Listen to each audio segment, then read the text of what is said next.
Auzubillahi minash shaitanir rajim. Bismillahir rahmanir rahim.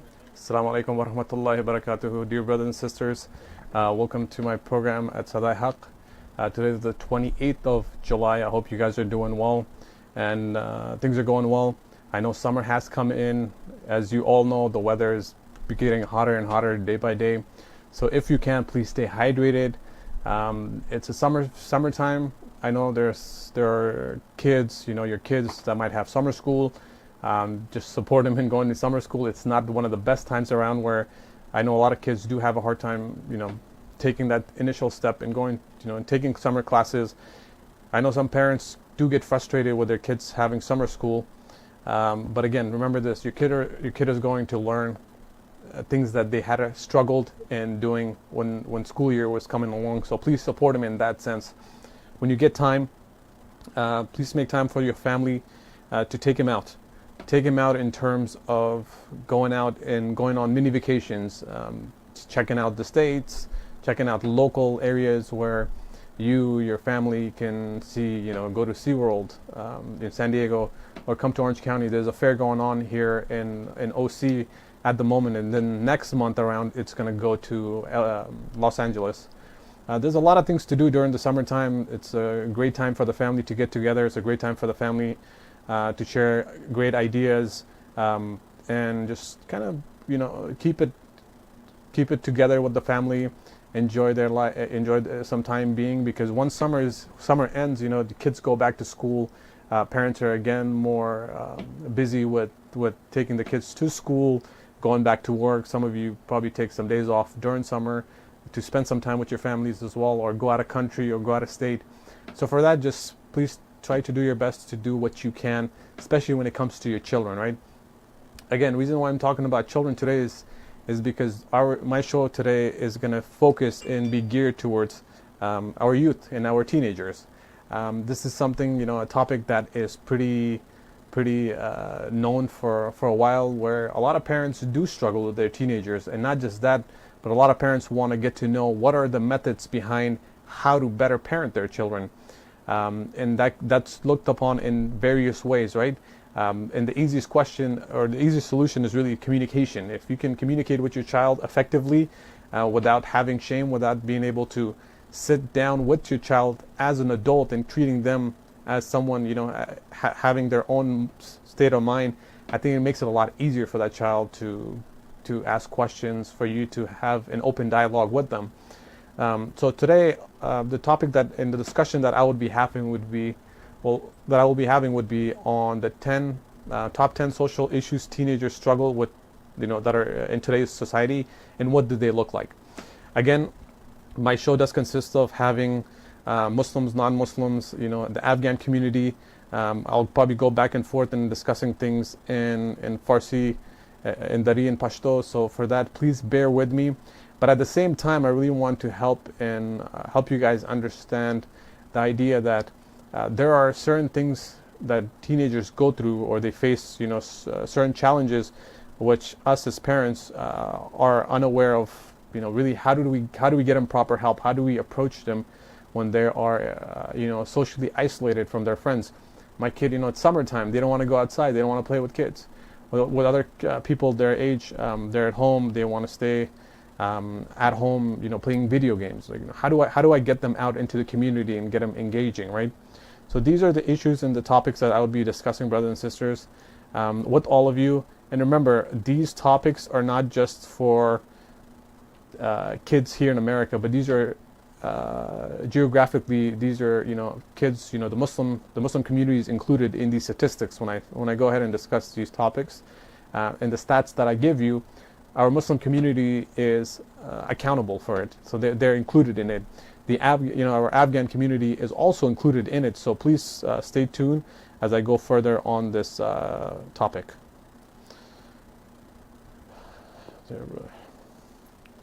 So, number one, I wanted to get started and discuss and talk about, even before I get to the topic, is that as all of us know, that technology has changed or amplified a lot of the struggles amongst the young group. As we know, right, there are certain things that we do in life, or certain technologies, or certain new innovative ideas that start or they come to an existence, we try to take advantage of it, right? We try to use it to our best of ability to help ourselves. But at the same time, it becomes a struggle. It becomes a challenge for all of us too, right?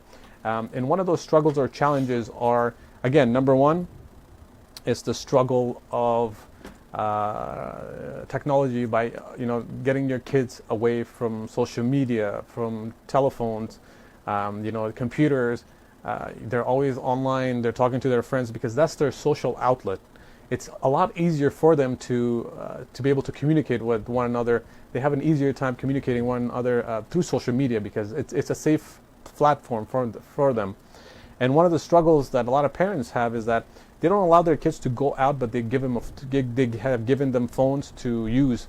And in doing that, your child makes friends, via online, and that's where, over time, over a year or 2 year course period of time, you kind of look at your child and you say, well, why aren't you going out now more? Why aren't you playing around? Well, you know what? The child is very comfortable staying home and doing all of these programs, and they enjoy being at home, right? So not just that, but advances in technology means today's teens are facing more issues that no previous generations has ever seen. As to say, 20 years from now, 30 years from now, we didn't have social media, we didn't have technology, and things were a little bit, things were challenging. Things were challenging, right? We couldn't get work done easily. We couldn't get our message across very easily to one another. But now that we do have, a platform where there's like something like, Twitter or Facebook, when it comes to having phones, now we excessively use it. What that means is that we are always on our phones 24/7. What I've seen and what have understood is that, and I've done this too previously, and I'm also a person that still does this, that has a bad habit of, sometimes when I'm working on something, I'll take out my phone and I'll start texting, which is bad, which is really bad. A lot of what has social media and what phone has allowed us to do is that we need to start responding to people a lot quicker. In reality, we really don't have to. So one of the scenarios or suggestions I'll give you is that now take a look at your parents or your for instance, take a look at your parents, right? Priorly, you would always, when your parents called you, this was like, let's say 20 years ago, when there was no phones, right? Or when there was land phones. Your parents called the school.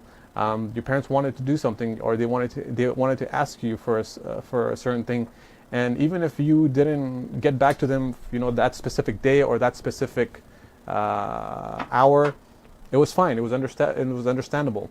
In today's world, you don't get to your parents or your father or your mother within, let's say, in half an hour. They start panicking. Why is that? Why is this becoming a norm, and it's causing so much anxiety? That's because with social media in today's world, it has created an imbalance in our chemical brain chemicals, that it's allowing us to do things a lot quicker. So the world is moving a lot quicker with technology, and not just that, but a lot of people are starting to do things a lot quickly. They want very fast-paced accomplishments, fast-paced money, fast-paced success. But in truth, in all reality, you can't really have that, and not putting the time into it. It takes time. It takes, everybody has a lot of time in their hand, but we tend to forget those important factors and key important situations, that these things really help us in our life, in having patience and also putting the work into effort, right? Putting the word into it. And not to say, but in fact, I just wanted to kind of touch bases with all of you, is that on average, teenagers spend over 9 hours each day using their electronic devices. Their social media habits and media consumptions are changing the way young people communicate, how they learn, how they sleep, and how they exercise too. Again, there's a positive platform of this, and then there's also a negative aspect of how teenagers and youth are using electronics in today's world. Also, now let's get to the actual details and a notion of when it comes to what are certain things that actually top social challenges or issues that teenagers face in today's world. And again, as I said earlier, this includes the Muslim community, this includes the Afghan community, this includes non-Muslims, everybody in this statistic. So according to the National Institute of Mental Health, an estimated of 3.2 million adolescents in the United States had at least one episode or a major depressive symptoms, and this was recorded here in 2017, so this was 2 years ago. The numbers usually don't change too much. It usually stays pretty stagnant and pretty much the same throughout, but that means that about 13% of teenagers may have experienced depression before reaching adulthood. And that must be a question for all of us, kind of looking back at each other and trying to tell each other, like, why is that? Why is that happening? Why is there a depression rate? How has that grown in amount of adolescents? Especially, also research has indicated that when it comes to females and girls, over the previous decades, that when about 8% of teenagers reported being depressed, and a lot of them have been, the girls. Some research blame technology for the rise in mental health problems. Spending too much time on electronic devices may be preventing young people from engaging in sports or peer activities that help ward off depression itself.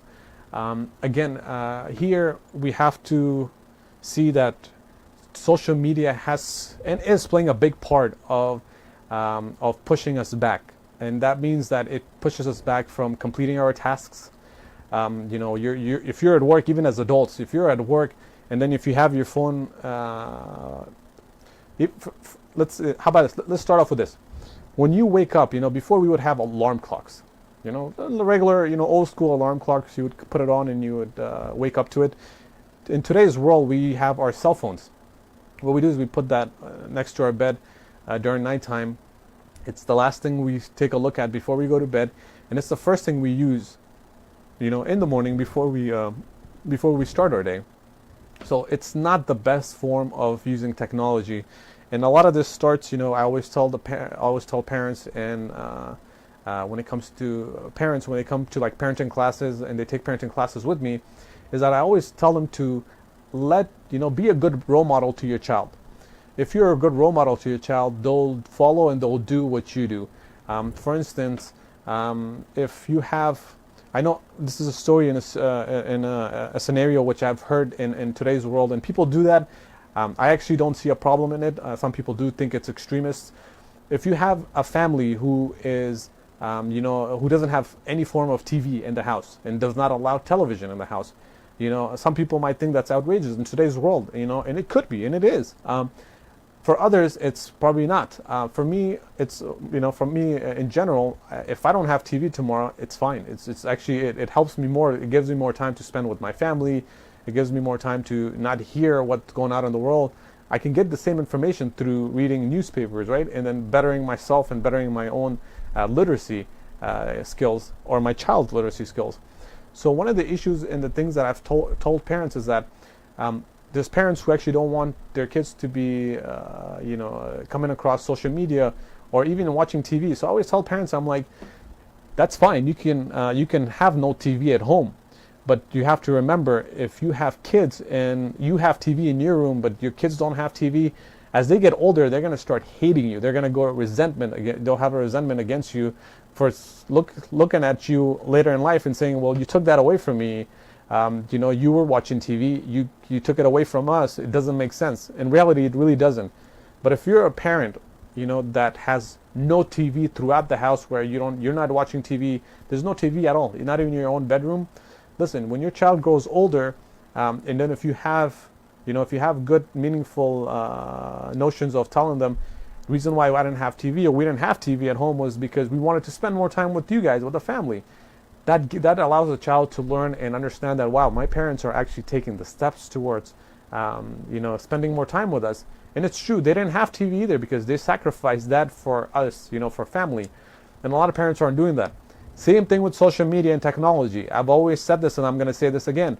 If you are a parent, do the same thing when it comes to not allowing your child to use the computer or the phone. You also, the moment you get to the house, get your phone and put it away somewhere. Don't take it out, because the moment your child takes a look at your phone, what do they say? They throw a tantrum. They get angry. They get mad, and they'll say, "I want to use the phone too. Where's my phone?" And they'll start crying, yelling, hitting, screaming. So these are patterns you have to come to an understanding, where parents then get emotionally invested in in the child's behavior, and they also that's what the child wants from them, is for the parents to start acting out, and the parent doesn't know how to really solve those situations. Either they get very angry, parents sometimes even they start yelling at them or even start hitting at them, and then that causes more problems in their life, as let's say if authorities find out, or a situation breaks out where a neighbors see them and they're the police is involved. So for that, we want to be able to do things kind of smartly. That's what it is, smartly.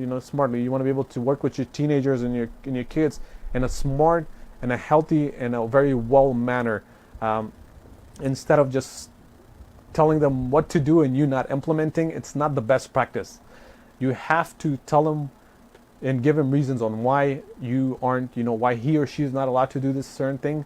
And you have to tell them about your own experience too, and why no one's going to use it at home either. And it's simple as that. If they see that mom and dad's not doing something at home, then they'll follow it. The same thing with prayers.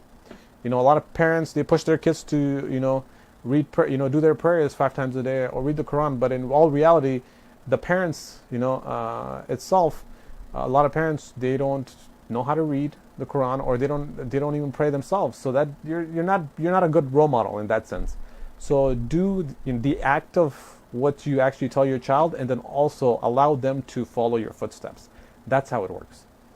Because the more you push, the more you lie to them, the more you look like a liar, right? Because you tell them to do something and then you don't, they're gonna look at you and they'll say, "What? You're kind of lying to me," and it's not a good example being given to your child. So please be mindful of that always.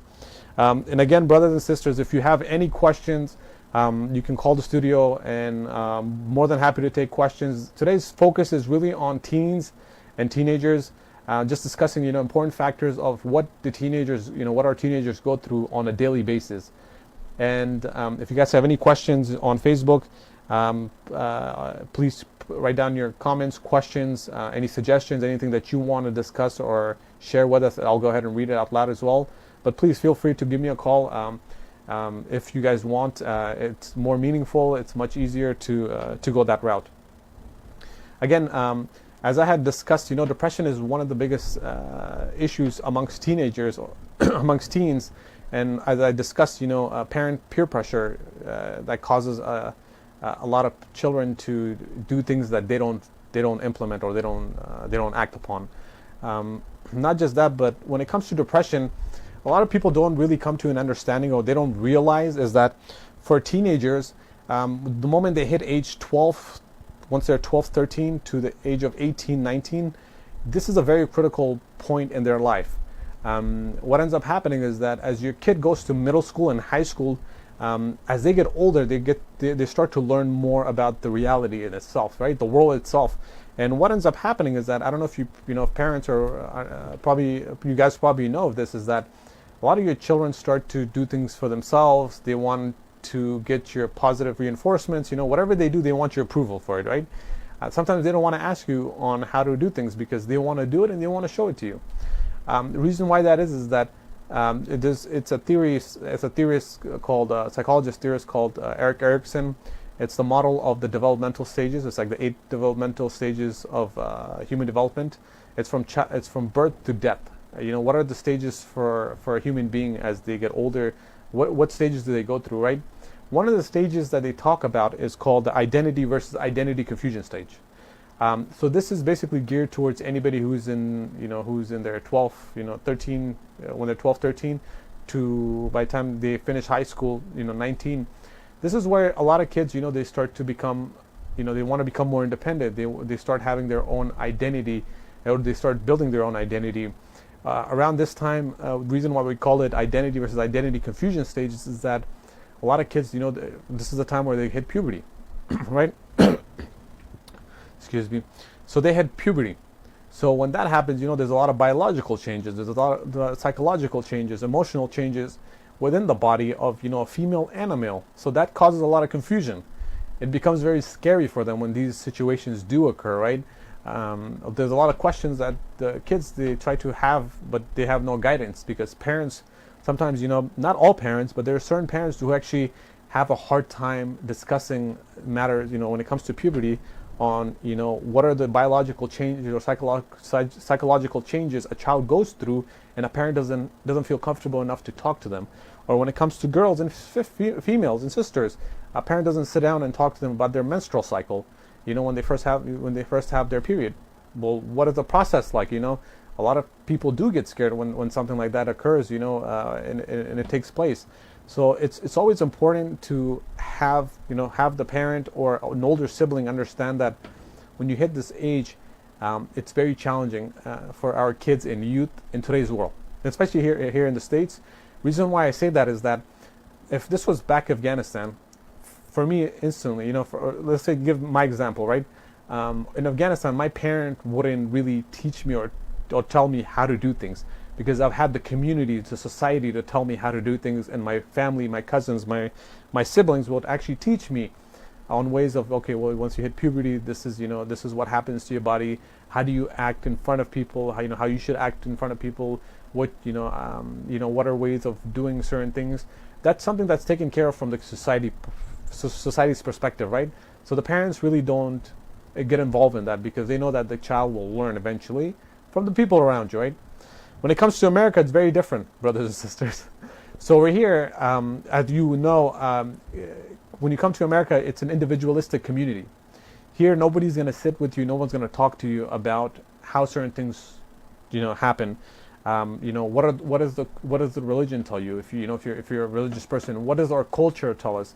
Nobody says that. So for that, parents also assume that my child will learn, or they should know this. No, it's actually wrong. You need to sit down with your child and you need to teach him these things. Back home, it was easier because your child was, associated with, with his aunts, uncles, cousins, brothers, siblings. Here, it's very different. People, kids are lost here. Teenagers are lost here. They need guidance. They need help. So if the parent can't help them, or if the house is chaotic, where the child doesn't feel comfortable enough to go out and ask a specific simple question from a parent, do you know what that child is going to do? Is that child is going to go ahead and ask his friends. Somebody, that has different values, different norms, different beliefs, and they'll go and seek answers somewhere else. And this is where I always say, as parents, you fail. You failed in that aspect of it. And I please don't take this the wrong way, or I don't want you guys feeling offended. But this is something that, as parents, we should be, again, now, even when I'm telling you should be doing this, again, I'm also assuming things right now for myself. I'm thinking that, okay, a parent should know.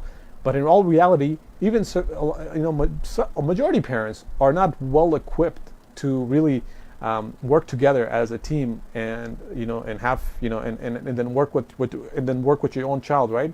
Because what has happened to our parents, or with you guys, who are much older, in their 50s, 60s, is that you grew up in a society where that's how you were taught, and you are expecting the same thing from this generation, right? The newer generation.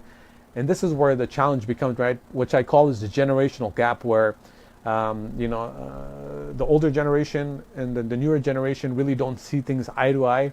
I've been on both sides of the fences. I came from Afghanistan when I was 11. I've got siblings now. When they talk, and when my parents say something, or my brother and sister say something, they have a whole different idea of how they see life, how do they want to approach life, and how to do things. And then for both of them, it's like there's a wall in the middle, and they don't see each other's point of view. And I'm like right here outside, where I'm seeing both sides. This is the wall, and I'm seeing both sides, and they're both right. There's no wrong answer here. It's just that the way they were brought up, the way they were taught, and the way the community has functioned in the mechanics of human nature, everyone's life is very different. So in that being said, a lot of us really don't come to an understanding of knowing what the other person is thinking, or what the other person, why do an individual does, why do they do something for a certain reason. That's because that's how they were taught, that's how they were raised, that is how they knew how to do a certain situation, right? So for that, I always tell parents as well, or not, please make that. So let me go in. So again, brothers and sisters, depressive disorders are treatable, but it's important to seek professional help.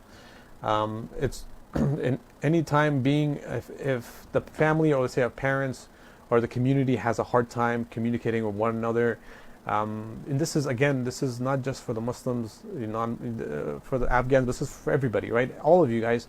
This is a common trend that I've seen, is that a lot of folks, a lot of parents do see, their kids going through depression, their loved ones going through depression, but they don't know how to really approach that certain topic, or how to help that individual. And the best thing that you can do is actually seek professional help. And what professional help does is that they're able to help that individual in overcoming their depressive symptoms. So for that, it's a lot easier. It's very simple. So if you can do that, please do so. If you can't, just seek help. That's the best thing, the best advice I can give you guys, brothers and sisters. Now, moving on to teens feeling withdrawn, experiencing changes in sleep patterns, bad behaviors, talking to themselves. What ends up happening is not talking to themselves. Sorry, that's schizophrenia. But if you see that your teenager is withdrawing from social society, where they're not going out and they're not playing with people, they're not making new friends, because they feel ashamed, they feel that nobody's going to accept them, they feel like they're trapped in their own mind. Like, these are all feelings of depressive symptoms. Experiencing change in their sleep pattern, either they're sleeping too much or they're sleeping too little, eating too much, eating too little. The best thing to do is, like I said again, is talk to them first. If you can talk to them, if you can help them out, great, awesome, get the problems situated. If not, schedule an appointment with a mental health professional, so we can go ahead and we can discuss and have these topics with your child, or with the family itself as well, and kind of have a group therapy session as well. And what we're trying to do here is we're trying to help families. We're trying to help individuals who have a hard time expressing their thoughts, emotions, feelings, and not just that, but for a family to be able to communicate in a healthy way possible, to be able to talk to each other in a very well manner, in a respectful manner, in a manner that's very healthy and enriching, and so that life goes on and then life can continue in a better sense as well. But before we go, brothers and sisters, what I'm going to do is I'm going to go ahead and show a video. It's on the signs of depression. You guys probably know, some of you might know what are some of the signs of depression, what do they look like, or some of you might not know the signs and symptoms of depression. So for that, I have a video from one of my dear friend and colleague as well, as Sheikh Yasser Fazaqa, who has given an interview where he discusses the signs and symptoms of depression and what do they look like. So please stay tuned. It's about an 8-minute video, and once you guys are done, we'll go back and then we'll move on to our next topic, which I'll be discussing about bullying and how does that look like.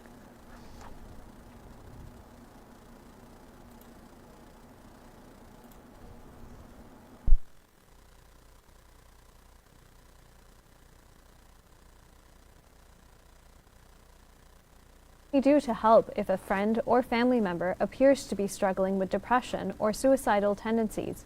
We discussed this with Sheikh Yasser Fazaqa during his visit to Toronto for the Reviving the Islamic Spirit Convention.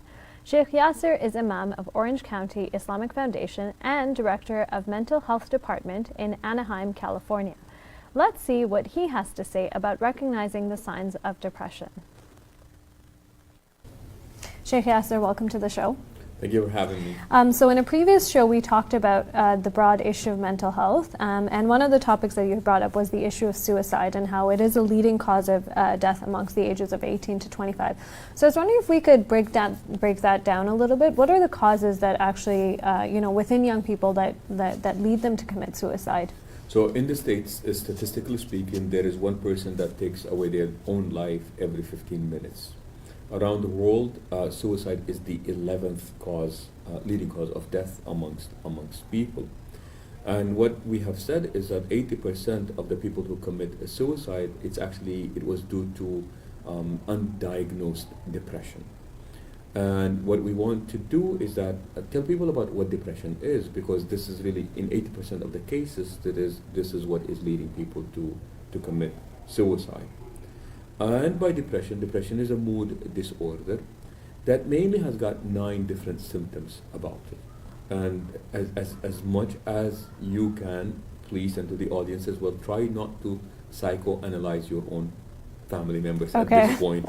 The tendency is that, I'm hearing these symptoms and, I see them in my, so please try I don't have a pen, so I can't do that.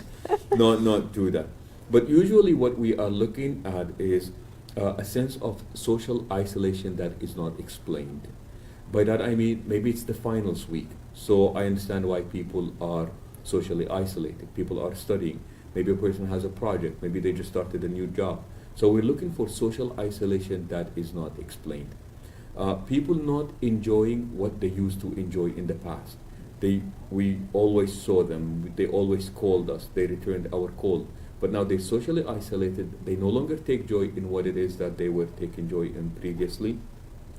We're looking into a change in their sleeping habits. They're sleeping too much. They're sleeping too little. We're looking at a change in their diet. They're eating too much. They're eating too little. They're losing weight. They're gaining weight. We're looking into their level of energy. They just seem to be tired all of the time. Their physical language, their body language is that they just droop most of the time. Their shoulders are down, head down. They just look tired most of the time. We're talking about people who speak about death a good number of the time. People who cry for no good reason. We're looking into people who have got very little tolerance for irritants. They're easily provoked, inability to concentrate, having poor memory, and overall just an overwhelming sense of sadness. And that is really not them. So if a person has had these 6 of these symptoms for a period of more than 2 weeks without really any life-changing event taking place, then we would say most likely that person is clinically depressed. And it's very important to understand that these symptoms are not related to a life-changing event. Meaning people failing a class. You know what? I really don't want to talk to people when I failed my class. I don't feel like enjoying anything. I'll be crying. I'll be irritated. So that is understandable. People lost a job. People, lost a loved one. People who have gone through divorce. So what happens is that we would say that would be a normal reaction, and at that point, as friends, as family members, we want to give as much support as we can to these people.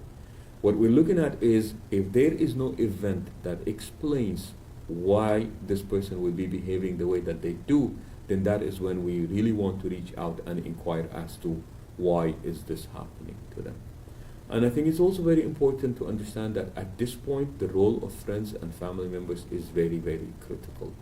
What we found out, and because at Access we actually have a grant to give support to survivors of suicide. This is in the U.S., right? This is in the U.S. So part of what I do is that we hold support groups, or at least at this point we're still struggling to get a support group of Muslims to speak about suicide. So I know them as individuals.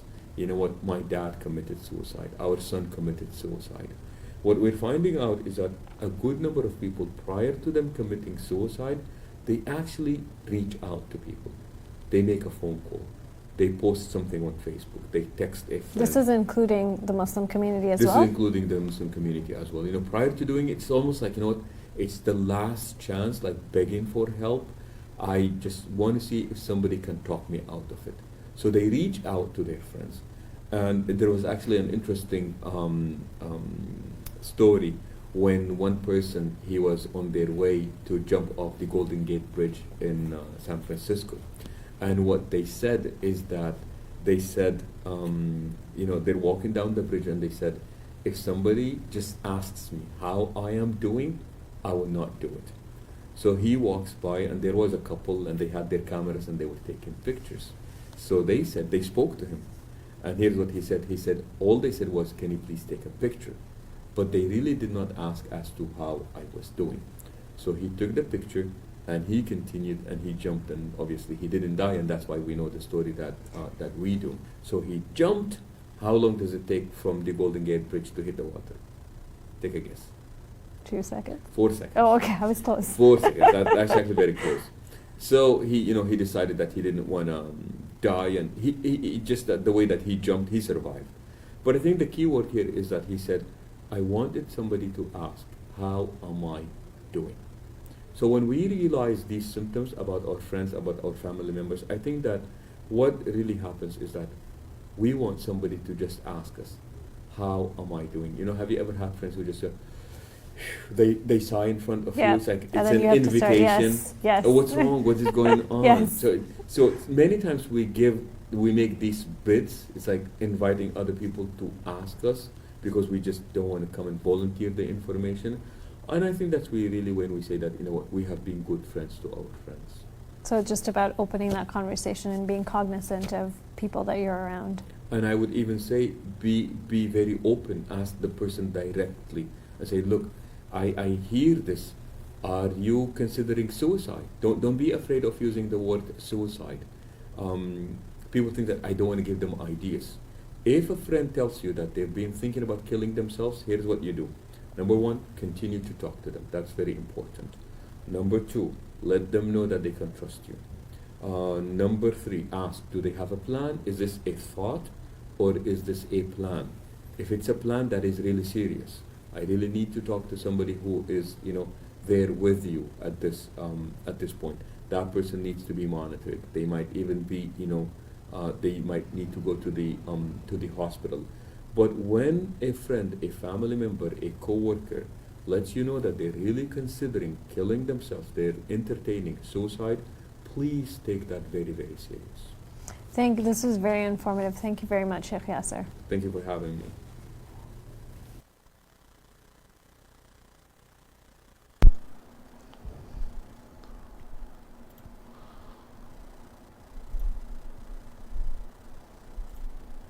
Welcome back, dear brothers and sisters. As you guys saw, the great video from Sheikh Yasser Fazaqa and how he explained the importance of depression and how that turns, once depression becomes severe, it can turn into an individual having suicidal ideations or having suicidal thoughts.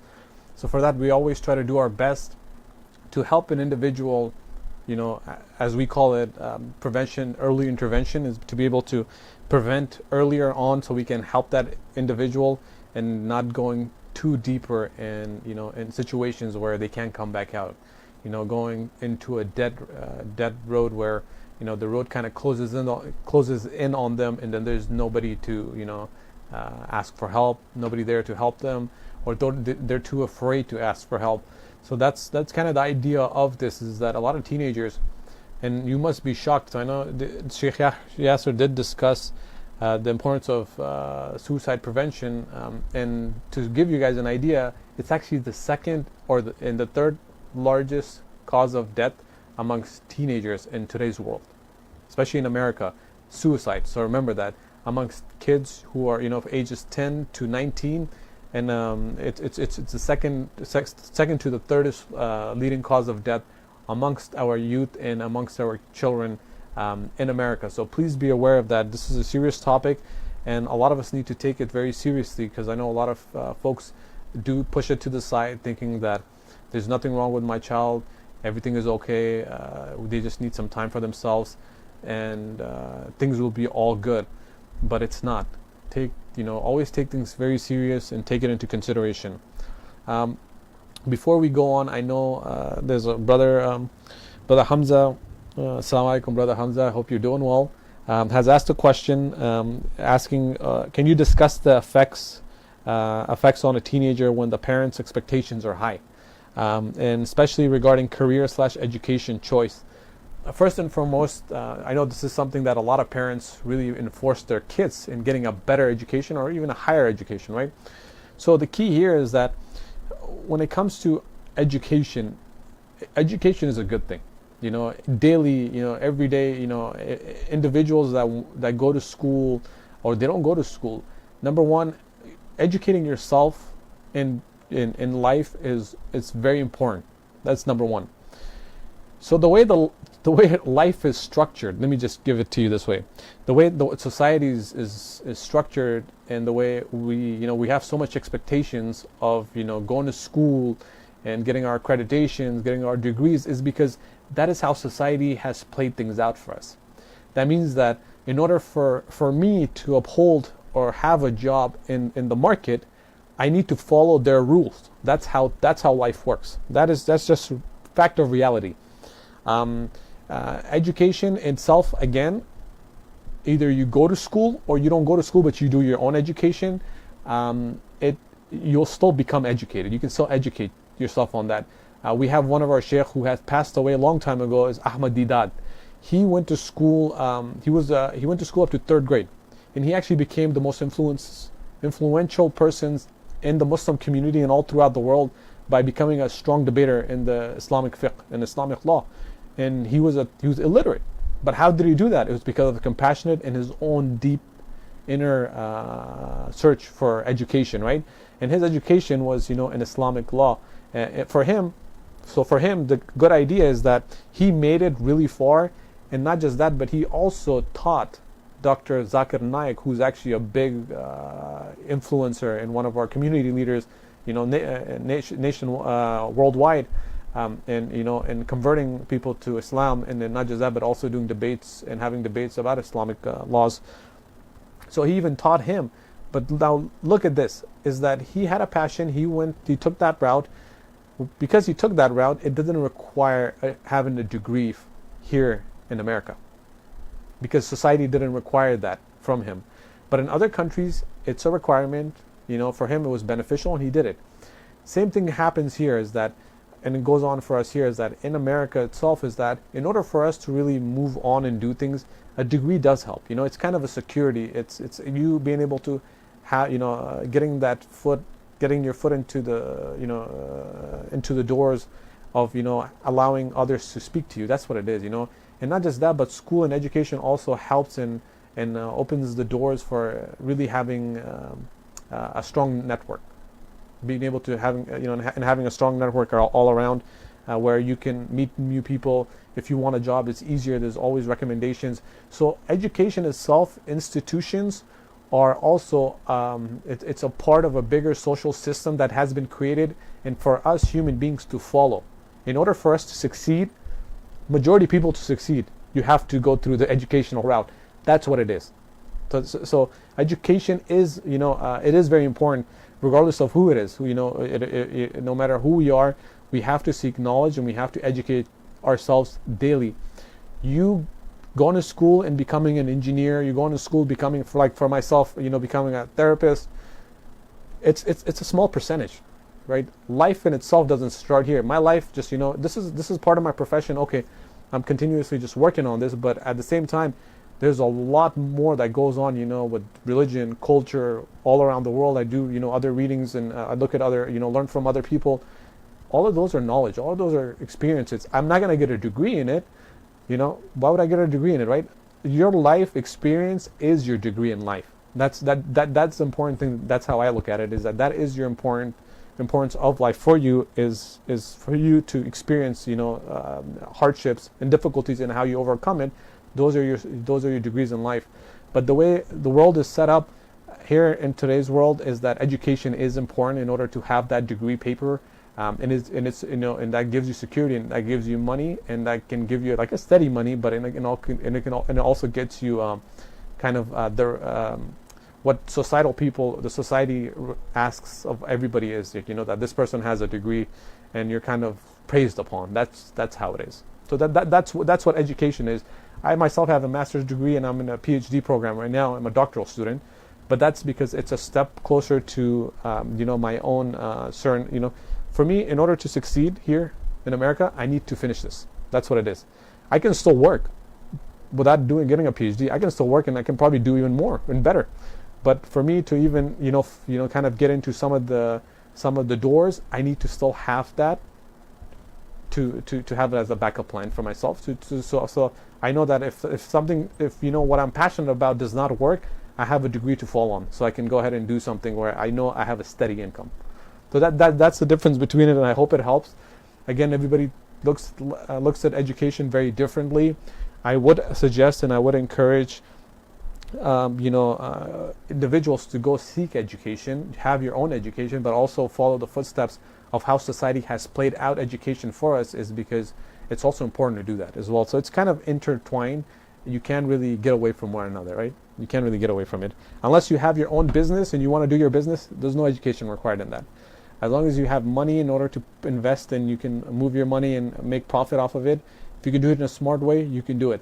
If you can, then education kind of becomes your 0 point where you need to start, and you need to start building yourself for a better, and having a better future and having a better life in that sense.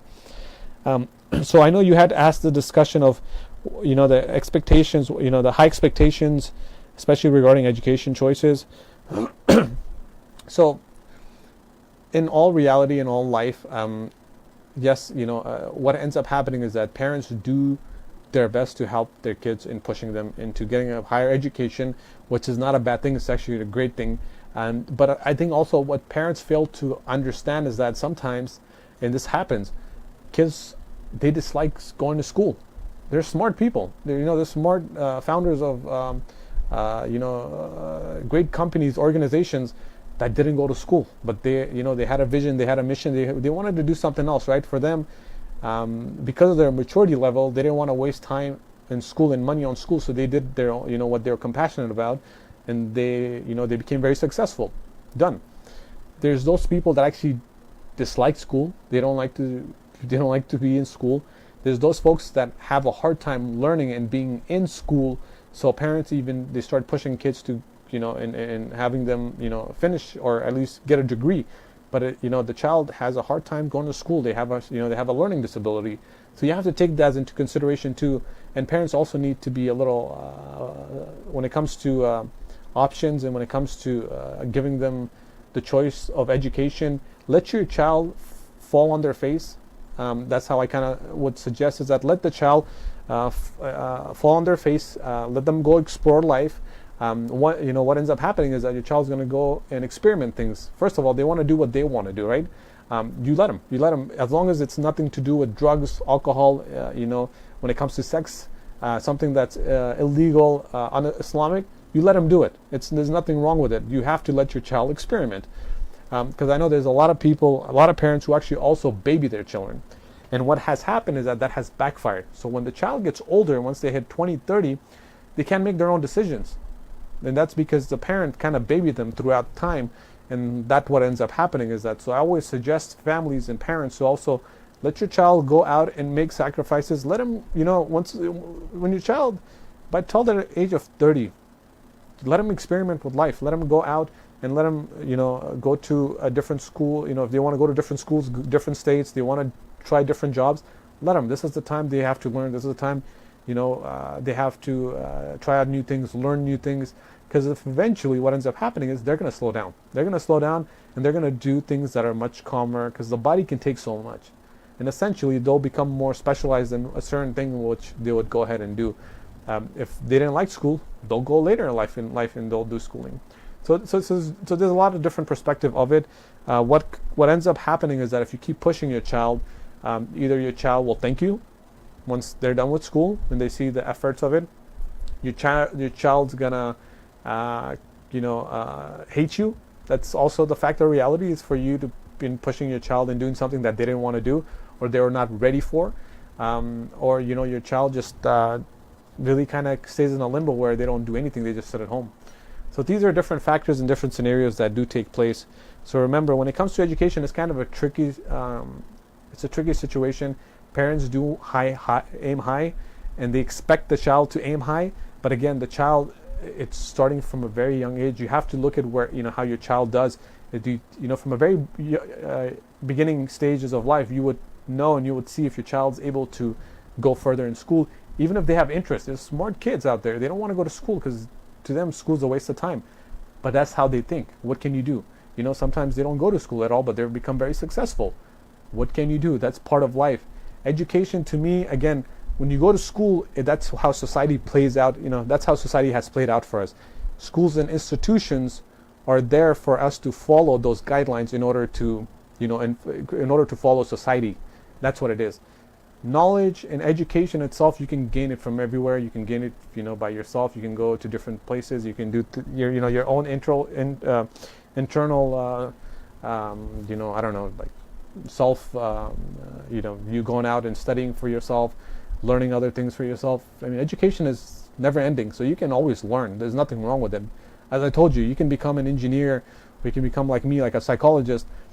It's a small percentage of my life. It doesn't mean that I'm educated. You have to be educated in other variety of other subjects in life situations, and just about life and meaning of life. And that takes, I'm not going to learn it in being in psychology. I have to learn it, in doing my own religious studies, learning about, cultures, different cultures, learning about different people. These are the scenarios and situations, and this is how you become universally, that's how you become kind of like a universal educator as well. And I hope it helped.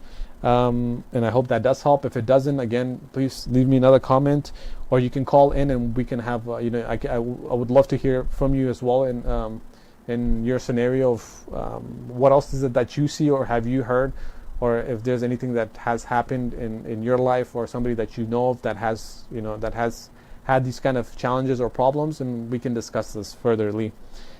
So again, brothers and sisters, the second thing I want to discuss, aside from depression, as we discussed earlier, teenagers, one of the top challenges or situations that teenagers face is, number one was depression. Number two is bullying. So according to the Department of Health and Human Services, there's about 20% of teens in the United States who experience bullying. This was something that was reported in the year 2017.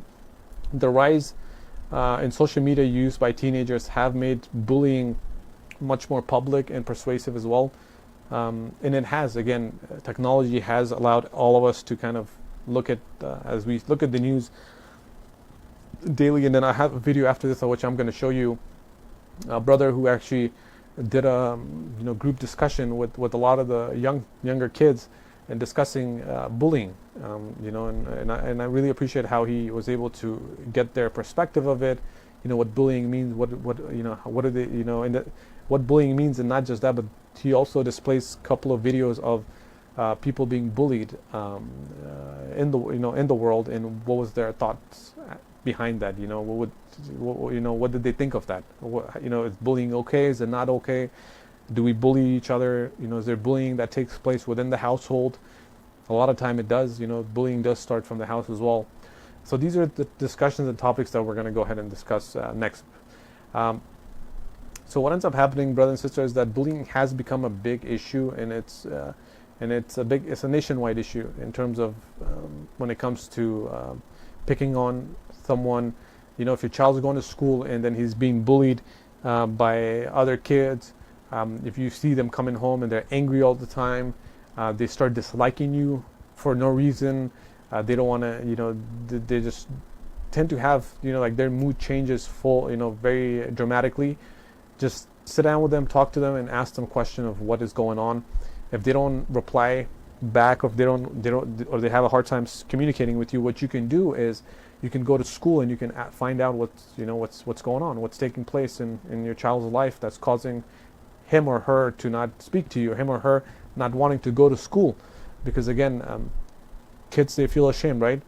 They feel ashamed of going to, sometimes they feel ashamed of telling you that they're being bullied, somebody's picking on them, somebody told them they look ugly, especially with the sisters, the little ones. They get other people telling them they're ugly, they smell, what are you wearing, what kind of food is that, it smells bad. So there's a lot of different things that do take place, and it's very important for all of us to be there to support our children. So let's move on. And the other thing is that be proactive, and it can also prevent the key to helping your child deal with bullying. It's important to talk to your child about when and how to help, or when to seek help from an adult as well. So it's very important in that sense as well. Before we go on the video, wanted to give my salam to brother Dean Fazeli. Assalamu alaikum. He has wrote, we as parents become aware of our negative attitudes that affecting our children, thoughts and thinking. Can you elaborate a little bit more on that? I'm a little confused on that. Negative attitude. Just elaborate a little bit on it more, so that way I can go ahead. If it's a question, we can talk about it. If it's a suggestion, I would love to just share it with my brothers and sisters. So before we go any further, I want to show and discuss played this video for you guys. It's called Muslim Kids Reacting to Bullying and How Do They React. So it's a nice little clip that was put together, that was shot. So please take a look at it. When we come back, we'll have a little discussion about it, and then we will go ahead and discuss another topic. And our next topic is going to be regarding sexual activities amongst teenagers as well.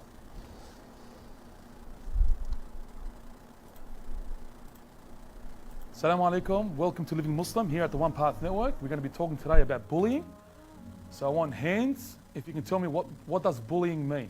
It means like tease them and physically abuse them or mentally abuse them, and to basically judge them on their appearance. Absolutely, well done, good answer. Okay, someone else? Bullying means when you threaten someone or judge them about their personality, how they look. Another important question I feel we need to ask, has there anyone in this room ever been bullied? When I was in year 5, a girl tried to pull my scarf off and she started teasing me about it, calling the scarf a garbage bag and whoever wears it is garbage. And then she tried pulling it off. And how did that make you feel? It made me feel like really sad and angry. And one of my best friends, started actually telling her what to say with it while we were having the fight. They bully me because I'm small and I'm 9 years old. I'm changing schools because of that. And I only had one friend and she always stuck up for me. She used to help me. I keep on telling the teacher, but the teacher wouldn't do anything. And then she went to the principal office, but then she didn't do the principal didn't do anything and gave her a sticker. And then it kept on happening, and then one day I bring my diary to school and I left it in my bag. She took it and then she opened it, and then there was a photo of me when I was a baby. Then she started laughing at it and saying that I was ugly, and that's why I got bullied, because of my height. Wafa, I want to tell you something. How did that make you feel when someone bullied you? How did that make you feel? Did you go home and tell your mum, or tell me how it made you feel? It made me feel sad. Every day I'll go home, go on my bed and start crying. Wow. Is it still happening? Well, I'm changing school. Okay. It's very important, kids, when you get bullied, you need to speak up. You can't remain silent. You can't go home and just accept it and think it's normal. You have to talk. When I was growing up at school, if we spoke out against bullies, we were called dobbers and we got called nasty names. But now we're in 2019, things are different. When someone bullies you, you need to tell that person, hey, stop, you're bullying me, and you need to make a stand straight away. So the first person you need to speak to at school is the teacher. And try to get witnesses as well. Try to get your friends to all come together and tell the truth, okay? Because this is not acceptable. So we're gonna all go to the screens now. We're gonna watch a video, and I want your reaction, okay? So I need you to look at this video and watch it very, very carefully, and then I'll talk to you later.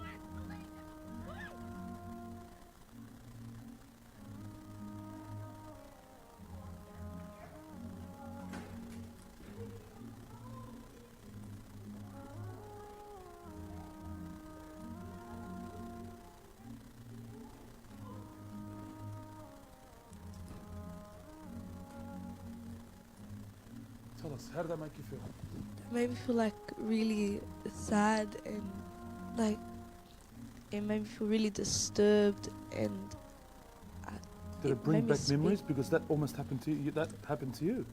They tried ripping off your scarf.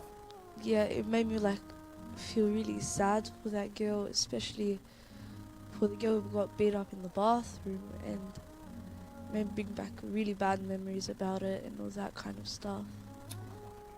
you seen that happen in front of you, what would you do? I would move them away from each other. You stop it Yeah. straight away? Would you take out your phones and record? No. And that's what's happening now. It's become very normal. When someone sees a fight, they pull out their phones and they start recording. Who can tell me the reasons why they record? Why they're recording the fight? So that they could get views, you know, like to get famous and to look at that video and think about, How many likes and shares they can get, yeah? yeah. Perfect. If you witness someone getting bashed, whether she wears a scarf or doesn't wear a scarf, whether she's black, white, Chinese, we don't care. We're not racist. Whoever the person is, if you witness and see someone getting bashed, you need to stop. You need to protect that person. Because that person, we're going to be asked for on the Day of Judgment. Allah subhanahu wa ta'ala is going to ask us, what did you do when you seen something? Did you try to stop it? Did you try to speak against it? Did you at least try to do something? What do you think the teacher should do in that situation when they witness or they see the fight happening? They shouldn't just stand around and just look at the fight. They should go and just pull them away from each other and tell them stop fighting, and if they keep on doing it, then she should or he should go and keep on stopping or tell the principal or something. This has been so awesome. Spending time with you, talking to you guys about bullying. We've had some beautiful answers for each and every one of you. Thank you very much for coming. And remember, when you see a bully, you're meant to what? Stop and tell them they're bullying and go straight to the teacher. And don't you ever think that you're a dobber by doing that, because you're standing up for yourself. And remember, if there's anyone bullying others, you need to stop them as well. Not just because you didn't get bullied doesn't mean anything. If you see someone else getting bullied, you need to stop her as well. Thank you very much for coming, guys. Give yourselves a clap.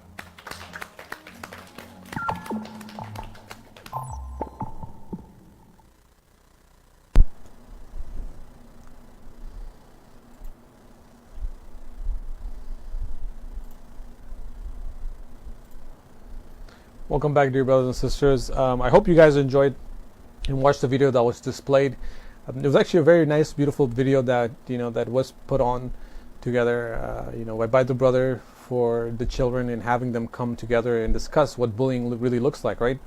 And as you saw the two clips, one of them was, a young man who was walking down, and then he got taken to the ground and then put water all over him, basically choking him.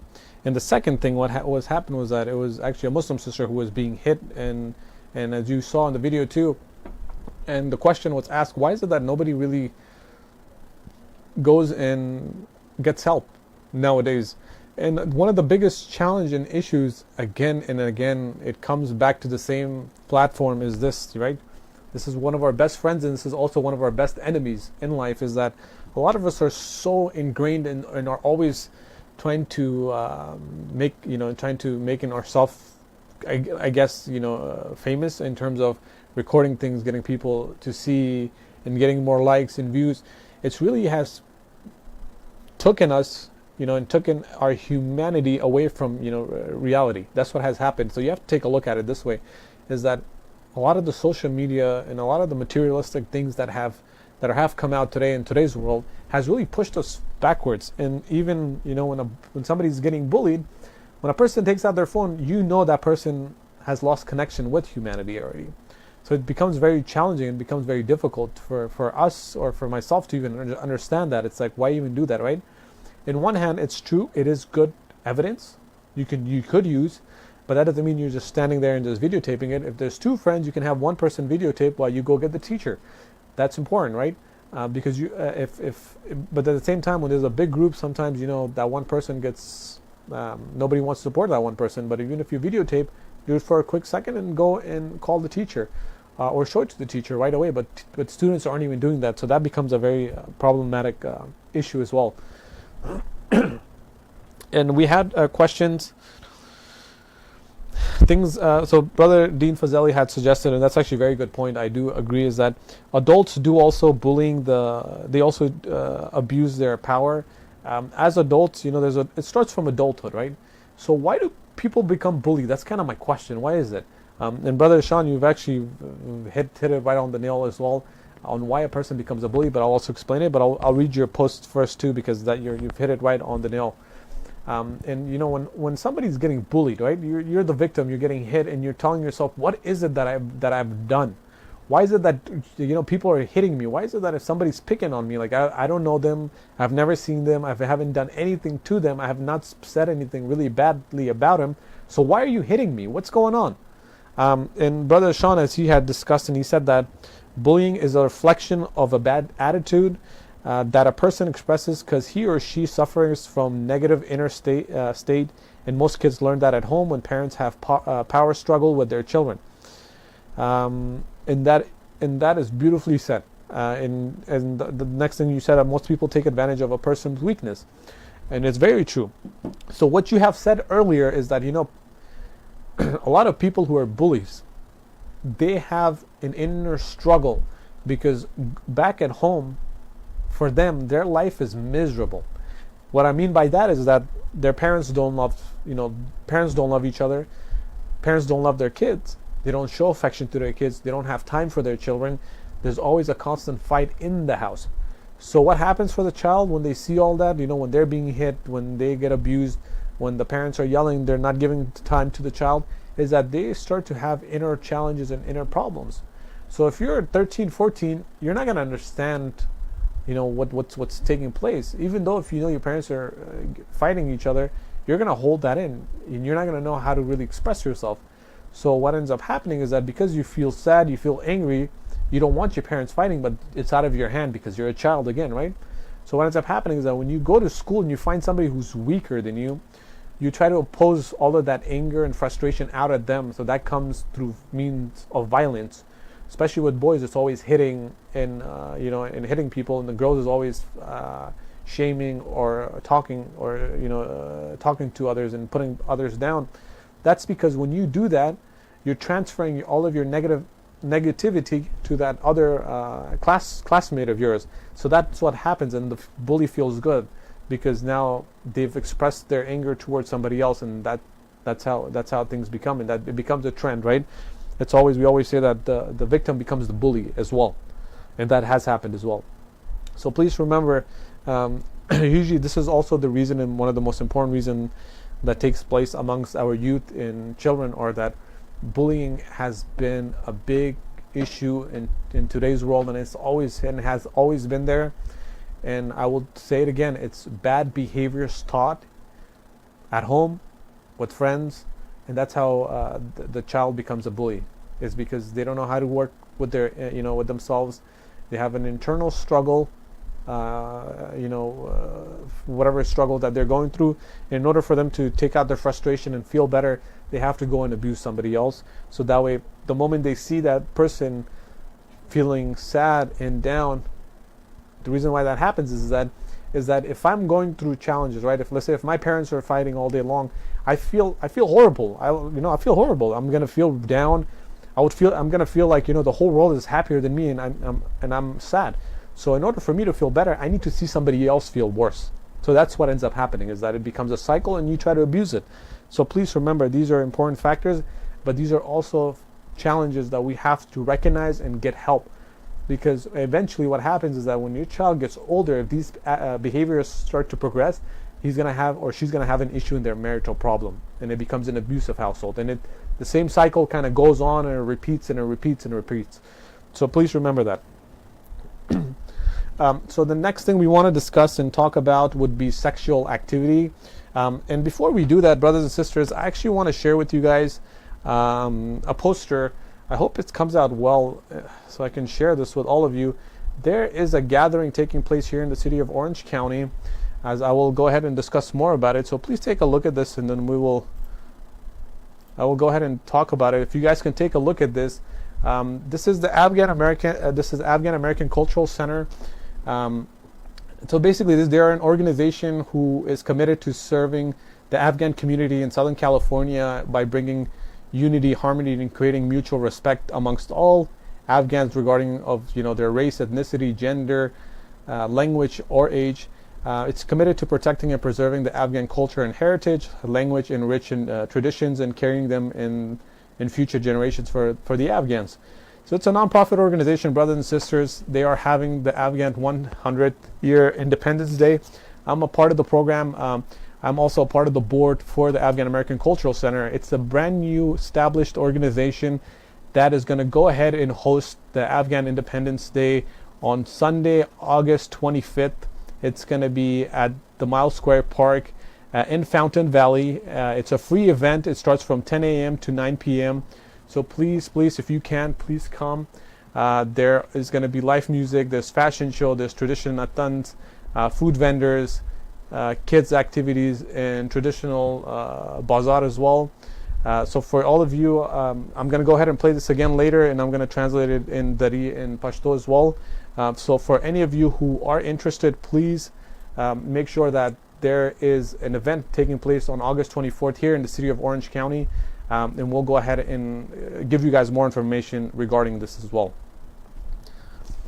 So now let's move forward and let's talk about my next topic of discussion, as I had stated earlier on, and it's going to be on sexual activities.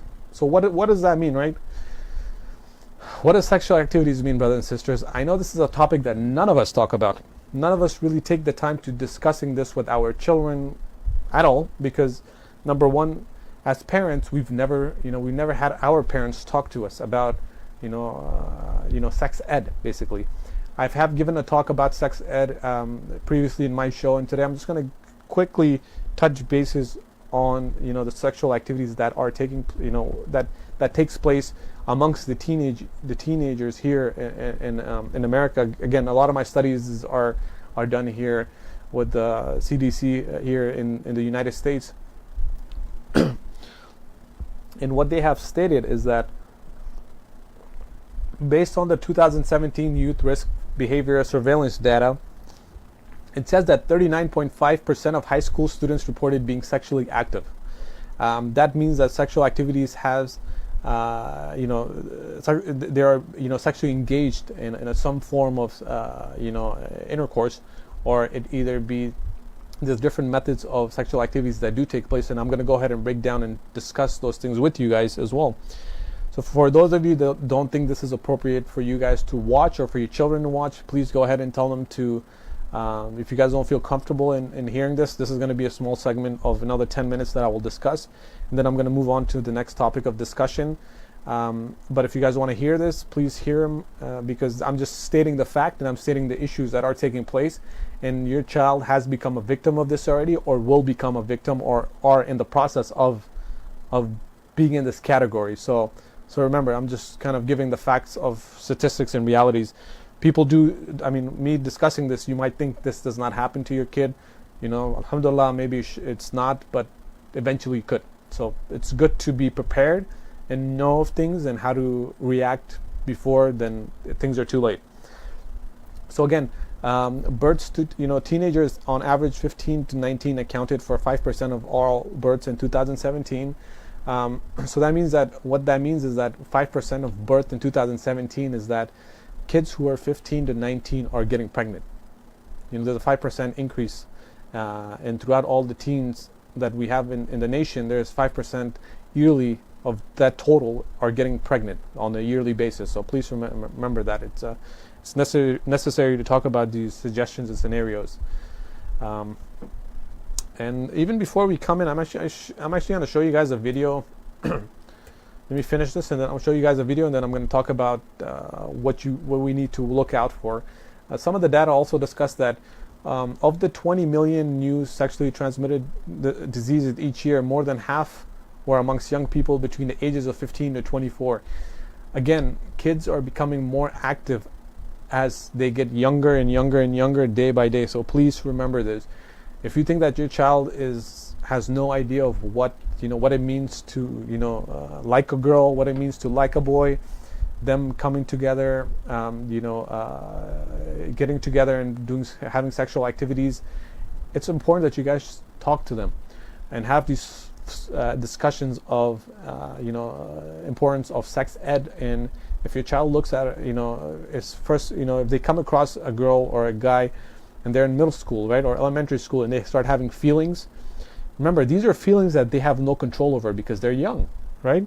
Your kids are young, they have no control over of sexual desires. So for them, they're a little lost. So whatever they see on TV, they create that. But aside from that, they feel other things, right? They feel a rush, they feel a lust in their body, which they don't understand. They don't know how to control that. So how do you work with that? How do you take care of that situation? Well, you got to talk to them.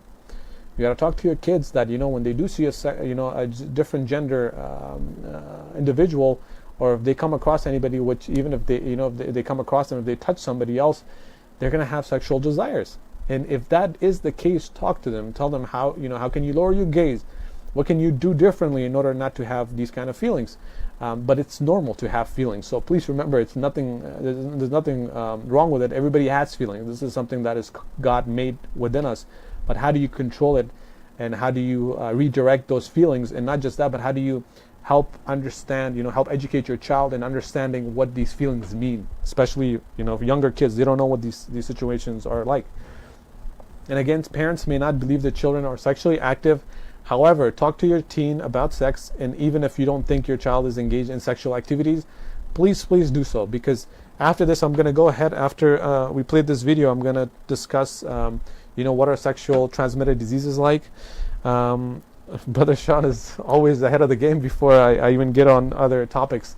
He also writes, especially talk about sexual diseases, most kids have no idea, to be warned. And that is something I'm going to go ahead and discuss about this. Brother Sean, thank you so much for your input. I just love how you're always on the go. You're on the go with before I even go on the next topic. And the other thing he had suggested, that it's a good idea that parents should be open and not feel ashamed to talk about human sexuality, and they shouldn't. You know what? That's part of life, right? I think it's very important that every single one of us talk about human sexuality in terms of, identity, in terms of, when a child or a boy or a girl does have, desires, what do they look like? If they have some form of feelings towards a gender, opposite gender, when they look at them for the first time, or they come across someone, those are normal feelings. A lot of parents get scared. They always go from 0 to 100 in 2 seconds. You're still in the 5 seconds, not even 5 seconds. It's just 2 seconds of somebody looking at somebody. They look nice, and feelings emerge, and that's it. Nothing goes. Nothing happens. You just have to redirect those ideas and scenarios. So before we go any further, brothers and sisters, let's go ahead. And I have a video for you guys, and when we come back, we'll discuss more. So it's a message to healthcare professionals regarding teen pregnancy. So please watch this. It's a good video clip that I have picked out about teen pregnancy, and it kind of discusses the importance of it. And then when we come back, we'll go further.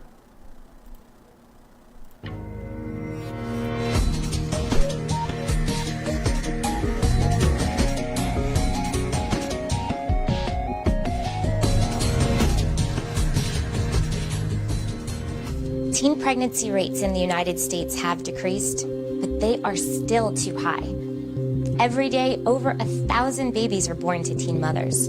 Having a child can have a huge impact on a young person's life and aspirations. Half of teen mothers don't graduate from high school, and babies born to teens face increased medical risk.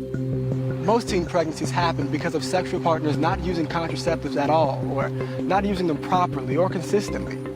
As a healthcare professional, you are critical to reducing teen pregnancy rates by encouraging adolescents having sex to improve their use of contraceptives. Talk with your teen patients about whether they're having sex. Educate those teens about all of the contraceptive options available. Help them select the method they will more likely use the right way in every time. Let teens having sex know they are welcome to use any method of birth control. There are no restrictions on any method based solely on a teen's age. Like my girlfriend, some teens may feel more comfortable using long-acting reversible contraception, such as IUDs or implants. If a teen has had a pregnancy and continues to have sex, make sure she knows the benefits of long-acting reversible birth control as one option. Most teens who are sexually active use condoms. And that's really good for preventing STDs, HIV, and pregnancy. But since condoms often are not used the right way and every time, they may not provide complete protection. That's a big problem.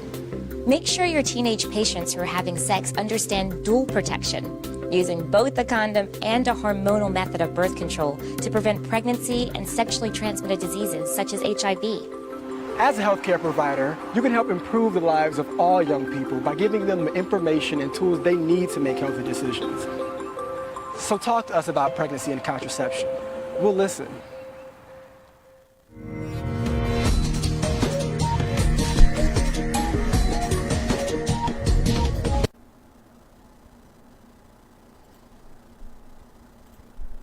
Welcome back, dear brothers and sisters. And I hope that the video was informative.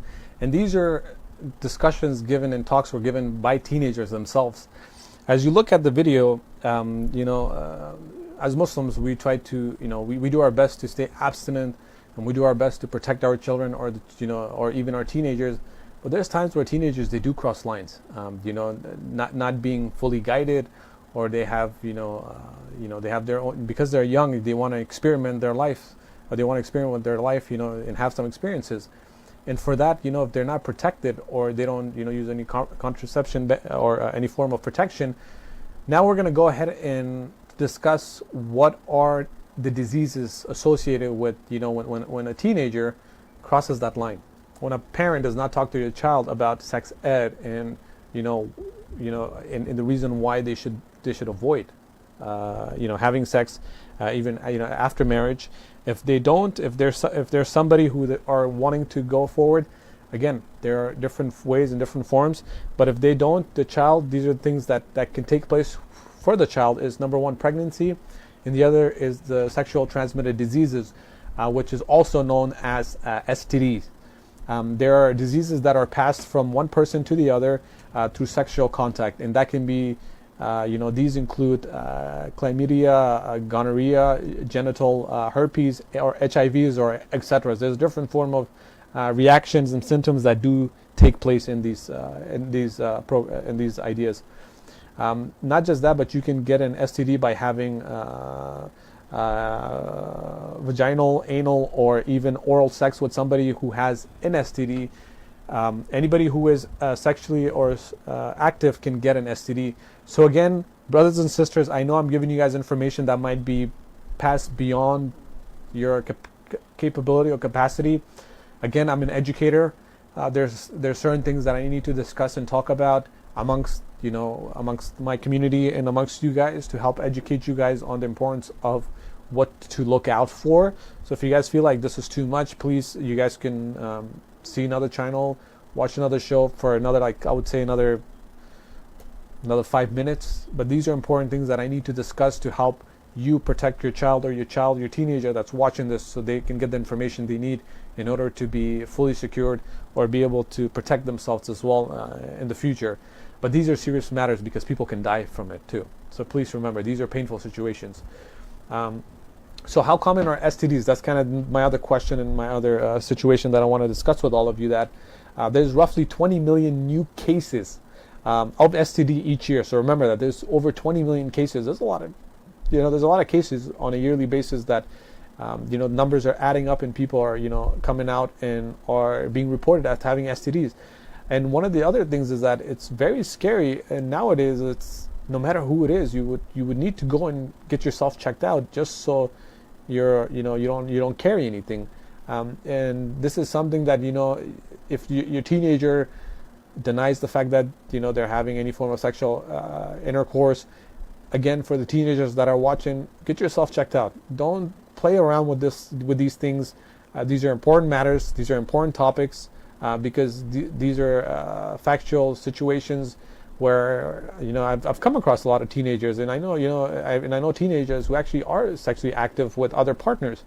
Yes, we're probably hiding it from your parents, but in all reality, I want to be able to make sure that you're able to protect yourself, and I'm able to help educate you on the importance of these scenarios why you number one, why you should stay away from even having sexual intercourse. If you are you protected, or you're using any form of sexual contraceptions to protect yourself and your partner. These are important topics because we don't live in a state or in a world or in a country where things are very restricted. Things are very open here. So for that, you have to, if you can't do what you could do at a different, back in Afghanistan. So in Afghanistan, you have to go plan B, because again, it's a different playground here. So we have to go based off of how the situation plays out for us. And again, for parents, please talk to your children. That's the most simplest way I can put it as well. As also Brother Fazeli would agree, as well as just talk to your kids. Again, young people are at great risk of getting an STD for several reasons. And please remember this, younger people are at higher risks. And I'll tell you what those reasons are. Younger women's bodies are biologically more prone to STDs. Because of the way they're biologically created, their tissues are outside skin and outside skin are more sensitive compared to men. Men have a harder protective layers of skin, so that doesn't really get to them, or they don't get STD as fast as females. So females have a higher chances of getting STDs. Some young people do not get the recommended STD tests. So please go ahead and get yourself tested. It's either for this, just generally, this is something that, again, a lot of men don't do, is get yourself checked out. I know a lot of men are very ashamed of getting a physical, going to the doctor and getting themselves checked out once a year, because they get ashamed because they have to take off their clothes and the doctor has to check them out. Listen, that's their profession. They're doing their job to help you. If you don't go, you're not helping yourself, you're harming yourself. There's been cases, unfortunately, where a lot of community members, especially men, who tend to not go to doctors or go to a yearly checkup to do their physical or give blood tests every 6 months. What happens is that they don't go to the doctor. They don't go to the doctor. Years after years after years, they start having pains. They're like, you know what? I feel something hurting towards my groin. I don't want to go to the doctor because then they have to see my private parts. Well, go get them checked out. That's common sense. What ends up happening, or has happened, is, may Allah forgive them all, is that by the time the pain becomes severe and they get hospitalized, majority of times, this is the case that has happened with a lot of men, what a lot of the men's have been, is that they've had cancer, stage 4 cancer, and it's at their last stage because they didn't come earlier on. They waited, now they are, they're no longer with us. So please remember, always get yourself checked out regularly, families. A family should always have a set date for their children and for the whole family. For instance, when it comes time to someone's birthday, like the father's birthday, whenever there's whoever's father, if you have, your parents with you, set a date on that day. Pick a specific date, maybe June 1st. The whole family is scheduled to go to the doctor, getting their physical and the blood test. That's it. Simple as that. You make it a national a national day for yourself and for your family to stay healthy and to stay well.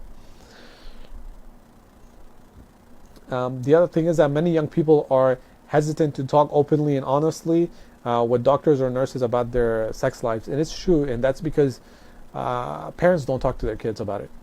Parents don't talk to their kids about it, and then that's why kids don't talk to the doctors about it, because information then goes back to the parents. And children are scared and they have a fear of that. So it's always important. Everything starts at home, and I wanted to just say it again, and I can't say it enough, is that it's very important that whatever we do, everything starts in the house, and from the home, a perfect example is set off, and as your kids move on and they do things in life. Not having insurance or transportation can make it difficult, and it is true. Some people, some of us are not fortunate enough to have insurance. Some people are, on government aid. They have a harder time getting insurances. But here in America, what I've understood to come is that every single person has insurance. Majority, all of us have insurance. Either we have private PPO insurance, either we have HMOs, or either we have Medi-Cal or Medicare. Everybody, as far as I know, it's really covered through if not personally through work, or they are covered through government. So please make the effort to getting yourself checked out, please. And some young people have more than one partner who they sleep with. This is something that with a lot of teenagers, they tend to mess around a lot. With a lot of our teenagers, you guys are young, you guys are, you guys want to experiment with life. There are consequences to experiments, so please try to be more mindful of it, because you're not going to destroy your life, but you can also destroy somebody else's life. So please be aware of that. It's not fun. So what can you do to protect yourself, or what can I do to protect myself? Easy, simple answer is get yourself tested. Get yourself tested. Talk to your family or trusted adult about, even if you have any feelings for another individual, how can you move forward from it, right? Instead of just going and talking to the girl and then having sexual intercourse. No. If you like a person, talk to your family, talk to your parents, they'll talk to your parents. Have it in a healthy way possible, an Islamic way too. You have protection both over you and the girl. Simple as that. Brother Fazeli has also shared that fear is a big factor not to check out. That is very true. We always judge people. That is why we are not open on this topic.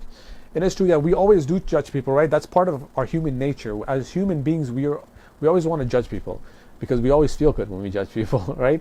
So the moment we judge others, we always feel good. We like talking about other people because we like to talk about their negatives, their flaws. When somebody talks about you, they say something bad, of course it's going to hit you the wrong way, right? Even as parents, listen, or even as adults, the way we are, it's okay if somebody, for me, it's important that, if somebody talks towards me in a negative way, that's okay. I'm open to conversations. It's because in my household, with my parents and, with mom, siblings, spouse, it's an open communication of, we have open ideas of, we disagree, but we talk about ideas, our likes, dislikes, and that's something that I've learned even as I get older. If somebody comes to me and tomorrow and gets mad at me for a certain reason that I did something wrong, that's okay. I need to hear that. I'm not perfect. You're not perfect. No one's perfect, in life. But it's good to hear and have that healthy communication and conversation with one another, because that's part of life. What can you do? The other thing we want to talk about and kind of change our focus, brothers and sisters. We have about 30 minutes of the show. If you have any questions, please leave your comments on Facebook, or you can give me a call regarding these matters, topics of discussion that I'm having. So it can be more enriching in that sense as well. So the next thing I want to discuss is about the drug use. In 2017, about 6% of 12th graders reported using marijuana daily. Marijuana use exceeded cigarette use in teens today in today's world. As we know, that's because of the laws that are set up here in California, that in other states as well, is that marijuana is legal. So it's easier for people to even have access to marijuana, and for that, a lot of teenagers are smoking marijuana nowadays. That's something that I also wanted to discuss with all you guys, because it's important to have these kind of conversation, because having or holding these regular conversations about the danger of drugs, it's important. And it's not just marijuana also, but don't forget the method that what's also dangerous is prescribed medication and unprescribed medication as well. Unfortunately, many teenagers underestimate how easy it is to develop an addiction, and how they don't understand the risks associated with overdosing as well. A lot of people think that you doing something once or twice, trying it out, and it's easy, it's simple, you're not going to do it again. It's wrong. What has happened is that when you're younger, when you're in the ages of, anytime you're under 18, 20, your brain is still developing. So for that, your brain easily gets addicted to things. Your brain cells haven't been fully developed. You're cognitively not, your brain hasn't shaped well yet. So for that, when you do smoke, or when you do even prescribed medication from the doctors, if you overdose on a specific medication, you're causing damage to your body and your mind as well. So remember, you can get addictive very easily. It's not that you won't, you will. And this is how it happens. So before we go any further, I will go ahead and share with you guys another video of a drug awareness video. Please watch this video. This is actually a very good video, one of my favorites, and when we come back, we'll discuss a little more on it.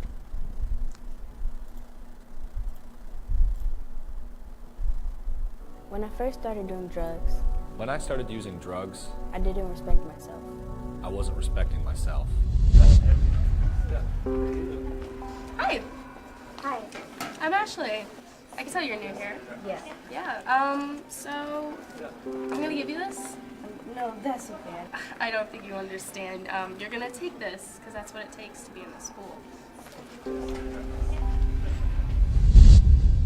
All right, we've gone over in processing for the past couple hours. Let's take a break for lunch. Be back at 12:30.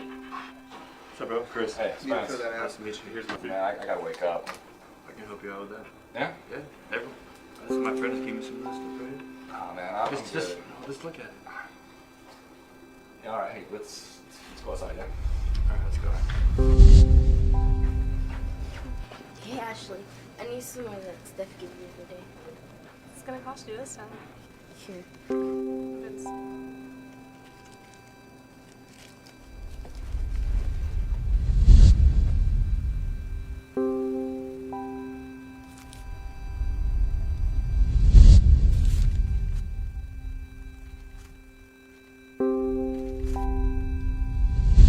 Squad, attention! Roll call. PFC Davis. PFC Davis. Has anybody seen Davis? Press Sergeant, are you serious, Davis? Get on your face. Okay, so you're not showing up for practice anymore, and when you are here, your effort's not good enough. Coach, I'll try harder. Please don't cut me off. You know, we just can't count on you. I'm sorry, I'm gonna have to let you go.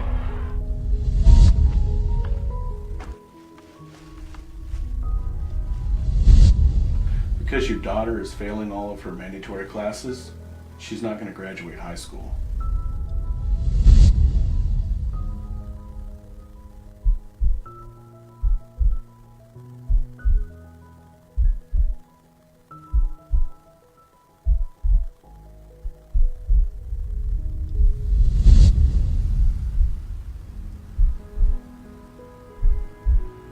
You have brought nothing but disappointment to this family. Get out of my house.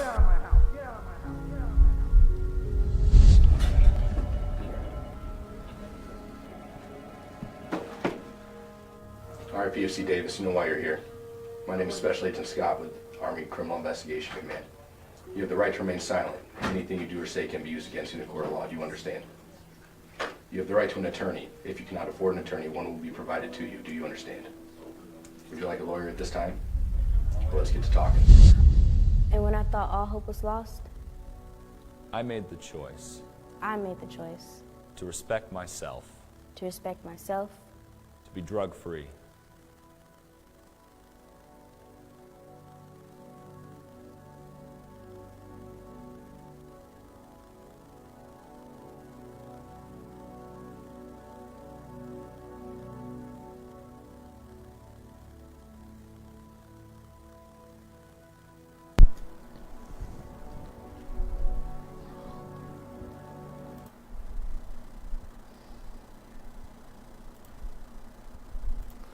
Welcome back, dear brothers and sisters. Again, I hope you guys enjoyed the video. It was a good, informative video discussing the importance of, as you guys saw, and you guys saw the video of two individuals, one teenager, one adult, and how they got really addicted to, a substance and a drug that they were given. So what ends up happening is that your body gets immune to it. They want, they start enjoying drugs because usually your body releases a certain amount of chemical. And when that takes place, when you're happy, your body, whenever you get happy, your body releases a form of chemical. So I'll give you a demonstration. This happens flatly with all the drugs and all, alcohol, drugs, marijuana, and any substances that you use. This is kind of the pattern that goes beyond this as well. And this is something that research has shown too, is that our body's level, emotional level, or dopamine level, or whatever you call it, right? The level of excitement that stays. This is like the flat body, again, level of our body that keeps our hormones going, right? Let's say this is the flat line. When we are happy, this is a scale that goes up and down based on if we're happy or if we're sad. So if we're happy, this goes up a little. Your level of excitement goes up and you feel good. So what ends up happening is that naturally your body releases chemicals that makes you feel good. This is how much it goes up, and this is naturally. when you're having fun, when you're with your friends, it goes up slightly and then it goes back down, and it goes in a straight line, and it flat lines with with the regular body and how your chemical body reactions are. It stays flatlined with them. And when you're sad, the level of your the chemical in your body drops, and it makes that's why you become sad. There's your emotions kick in, and you feel very sad, so it drops down, and then it goes back up over time, and then you're back to normal, and then either when you're happy it goes up, you feel good, and when it's down, it's down. So the way drugs work is that, or if you're taking any form of substances, is that when you take it, your body doesn't just kind of release, make you feel good this much. Naturally, your body would presumably make you feel good this much, but because you're taking drugs, instead of this much, it's going to go up this high. So now when the drug is going back down, right? And now we're expecting that your body is going to go ahead and all the level, blood level, the level of excitement that your body has, and it goes back to the normal aspect of how it should be. It actually doesn't line up back to the same table. So what happens is that when you take a drug, it goes up, but it doesn't come back and it doesn't flatline with the same lining that your body level it should be. What ends up happening is that it declines and it goes lower. So that's why you get more tired. You're more tired. You get restless. You feel exhausted, and you feel unhappy. So what happens is that you're like, I need to take more. That thing made me feel good. That substance that I took made me feel good, so I'm going to take it again. So when you take it again, it spikes it back up. When it comes down, it doesn't go back to where it was priorly. It gives you even a lower dip, and that's why you keep taking substances to keep yourself high up, because you've caused damage to your body and to your brain. So for that, it doesn't match up anymore, and that's what happens with a lot of people. Is that when they take something, it kind of becomes very challenging for them to recuperate afterwards.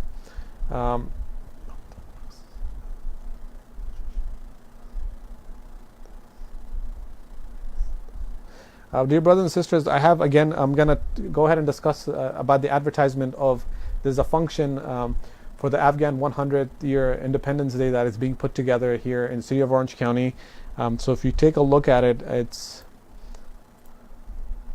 it's going to be here in the city of Orange County. بیادرها خورا جشن استخلاص که است در خود شهر اورنج کانتی بخیر چیز میشه، پروگرام نشر میشه در روز سنده است، آگوست 25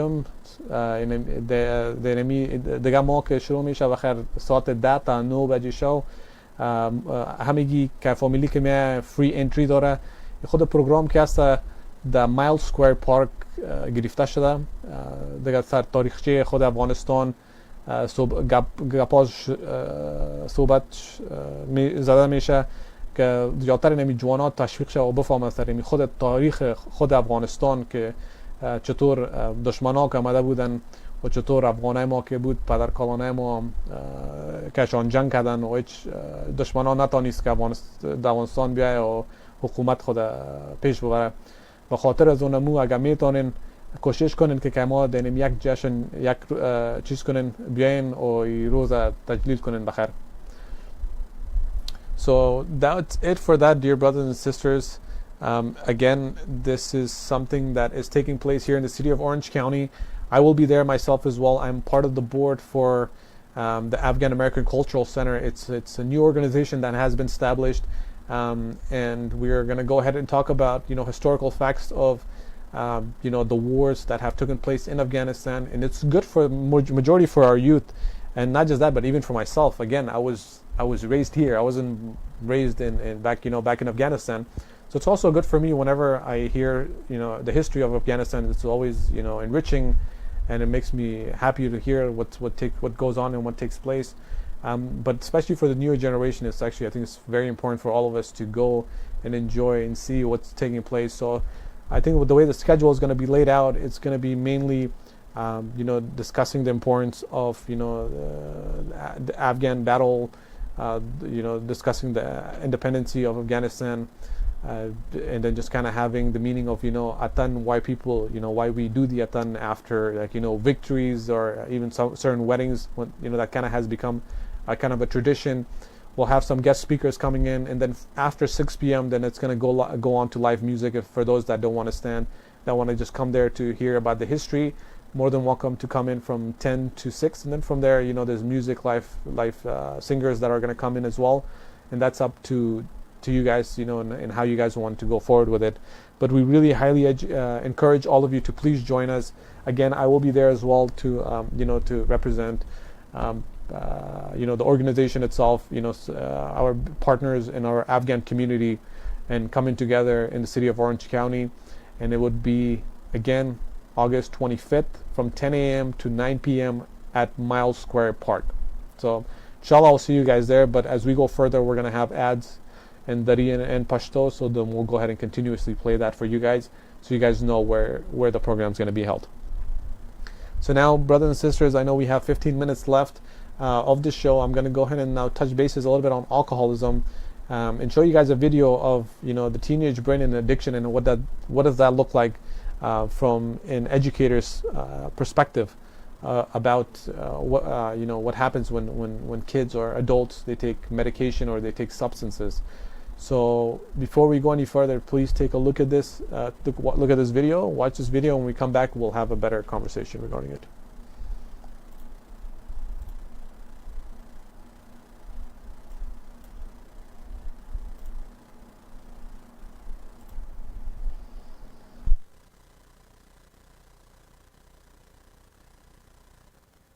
The interesting thing is that the teenage brain, because of it's still rather hyper-excitable compared to later in life, because it's still got some childlike qualities. And this brings with it some vulnerabilities to injury from a number of different things. One, of course, is substance abuse. Now, substance abuse and addiction actually turn out to use somewhat the same systems as normal learning does. So when you learn a task, you're memorizing, and we understand the biology of how brain connections actually strengthen with learning. Now, teenagers probably, as do children even better, do this learning very robustly. Unfortunately, addiction is kind of a form of learning, as you can imagine. The more you're exposed to something, the more affinity you have for it. And recent studies, only in the last 5 years, have shown that addiction actually does use some of the same molecular biology and physiology as learning. Therefore, studies have shown, both clinical and basic research, that actually teen brains can get addicted faster and stronger than adult brains. So teenagers can have a lifelong problem with trying to shed an addiction that has been acquired as a teenager compared to later. Addiction at any time in life is not good, but this is, it suggests that they are actually more vulnerable to this long-term process. In addition to the addiction issue, the drugs themselves can have more long-term effects on teenagers than even adults. So, for instance, alcohol would be a good example. Alcohol toxicity can actually cause more brain damage in a teenager than it can an adult. It's not good at any age, but the teenage brain can actually suffer more damage for an episode of, alcohol intoxication, of severe alcohol intoxication, for instance, than an adult brain. Another substance that's used is, of course, marijuana, and the cannabinoids, which is the chemical term for that, have been shown to affect teenage brains actually to a greater extent than adult brains. This is in animal studies, and there are some clinical trials that might be looking at this as well. And what has been found that there's actually a more longer-term impairment of memory, even up to a week out following one exposure to marijuana or a cannabinoid substance in experimental studies. So the effects are actually more long-lasting. There's another study where nicotine was exposed to either adult rats versus teen rats, the equivalent of a teenage rat, and they looked at brain activity with an exposure to nicotine. And we know nicotine is a really addicting substance. Well, in the adult brain activated on exposure to nicotine, but the teenage brain was like 10 times more bright with this marker of activation than the adult brain. So it was really, really responding to this addicting substance. So again, it suggests that there is this possible explanation that because addiction is a form of learning and they do that better, that we have to take these issues more seriously. When we talk to these kids in the high schools, we're trying to give them that information so they can make their own judgments and learn that maybe it's not okay for themselves to do this kind of activity or subject themselves to these risks. But paradoxically, the risk-taking behavior, the judgment, the insight is the one thing that this group is relatively weak at until they grow into that ability. So we're hoping, since it's a fact-based generation, that by giving them facts, they actually might hear the facts, even though they may not necessarily be able to make that judgment call subjectively on their own.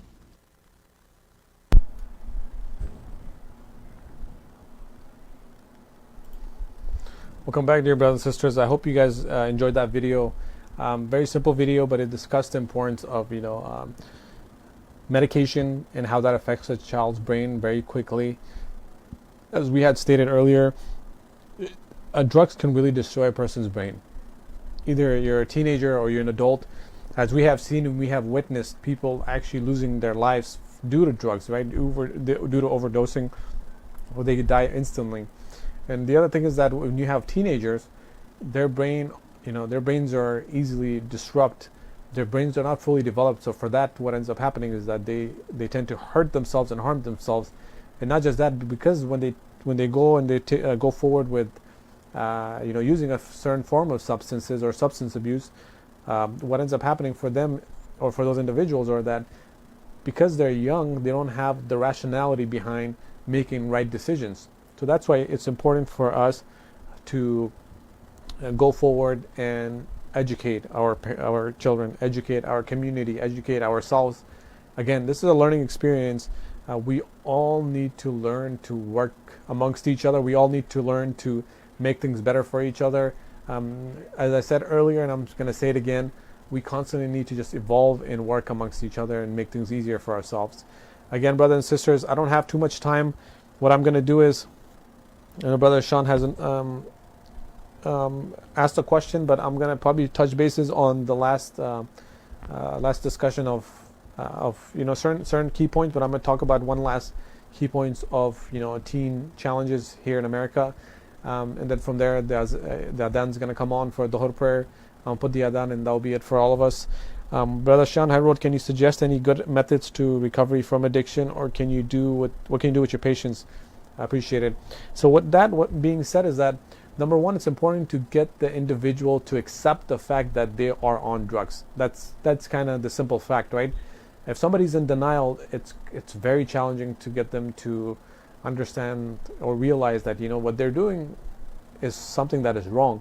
So they're so out of reality. So what ends up happening is that for them, usually a person who is doing drugs is because of life challenges, right? Or life scenarios or life situations that they've gone through. There's a reason why they turn their heads or they chosen to do drugs. Is because maybe they were struggling with their parents, friends, peer pressure, and now they're niched in and they're tied in a situation where they can't come out of getting proper help. Number one is for them knowing that they do have an addiction problem.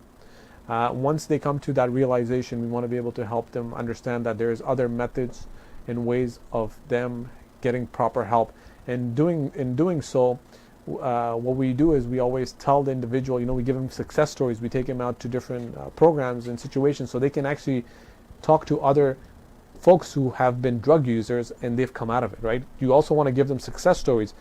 If me discussing about methods of somebody recovering from addiction, it's not going to be as effective as somebody who has come out of addiction, because if somebody looks at me, they're going to know that I've never been addicted, so whatever you tell me, you don't understand me. And to a good percentage, that's the truth. I can give you the factual research behind it that this method works, right? There's methods there's like Alcoholics Anonymous, 12-step programs, there's other drug rehab facilities that do detoxification. Those are doable methods that do work. But in order for an individual to understand that they've gone through the same struggles, same challenges, I have to pair him with somebody who has had drug problems before, but they've overcome it now. It's more relatable, right? It's more easier. They'll trust them more than they'll trust me. So that's what it is. It's also being able to help them understand, but also making sure that you're able to get their trust. And then from there, you set them up with different programs and solutions, and sending them to facilities that can help with the detoxification as well. And I hope that answered your question. I want to go ahead and touch some bases. I know there's a couple of more things that I want to touch bases on. I believe we have a minute or two before the azan starts, and wanted to discuss what are some other 10 social issues amongst teenagers. What I can do is, I'm not going to do that. Let me just hold this thought, and I'm going to touch bases on this next week. Actually, there are good ones too, and this is the topic of this other things that we want to discuss. Things on is that children that face issues and social issues in today's world is obesity. That's very important that we need to talk about. We have academic problems. There's a question earlier on asking me, parents pressuring their children into getting higher education, and kind of pushing them to the limit. So we want to be able to discuss this as well with all of you. Peer pressure is also very important. How does that look like? Social media is probably one of my favorites, and I want to discuss this with all of you and myself as well, because we've all fallen into this trap of social media. We want things quick, we want things fast, we want to make ourselves, we want to put ourselves out there, thinking that it's okay to share my ideas, information, my personal life, this and that and that. I want to become somebody very successful very quickly. I want to be able to be rich very quickly, very fast. It's all social media, right? Social media, that's what it does. Is it kind of does things very quickly, and it works well for some people, but for majority they want the same. But they and when they fail, when they try to become that successful, and then when they fail, what ends up happening is that they fall into depression. They fall into having mood swings, and it becomes more challenging for them. So I want to be able to tackle this in a better way for all of us. And then lastly would be on-screen violence, and discuss a little bit on this as well, so that way we can go further and have those discussions as well. So brothers and sisters, I think this is it for today for me, for my show. So again, I hope you guys are doing well. Thank you so much for staying tuned to watching my program. I know some of you are always constantly watching my program and making comments. Not so much calling. Very few of you guys call, but majority I have good discussions through Facebook, where they'll send comments and questions through that. And I'm going to go ahead and let you guys know that please try to do your best to give me a call. It's much easier. It's much better that way. It's something that we can both have a better conversation, and me having to discuss and talk to somebody versus me talking to myself.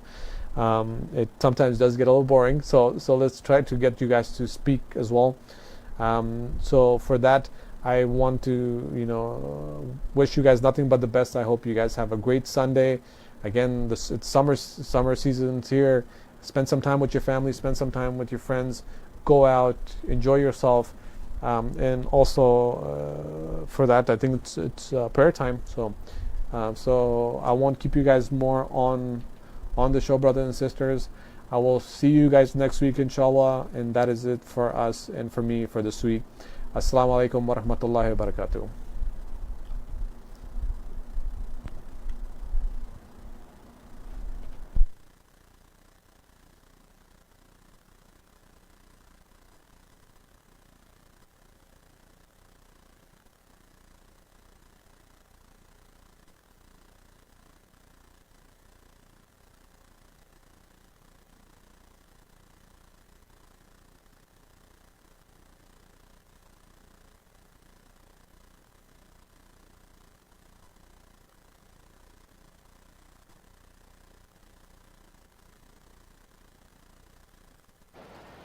الله أكبر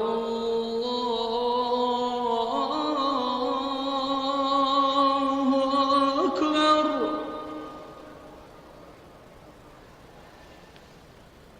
الله أكبر الله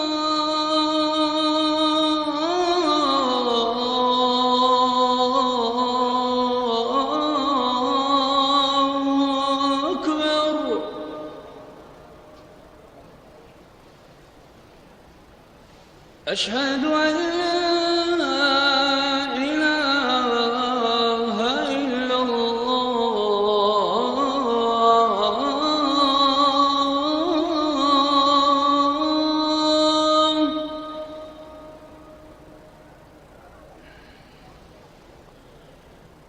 أشهد أن لا إله إلا الله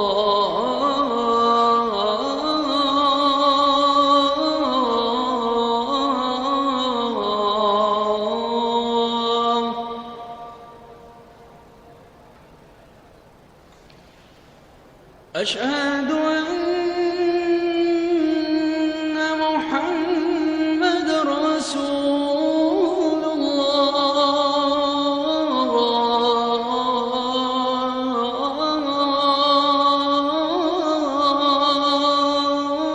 الله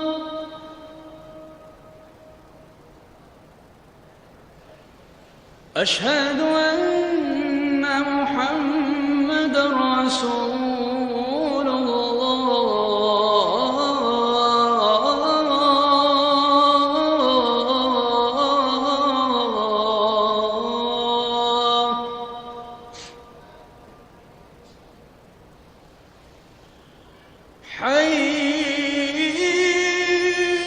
حي على الصلاة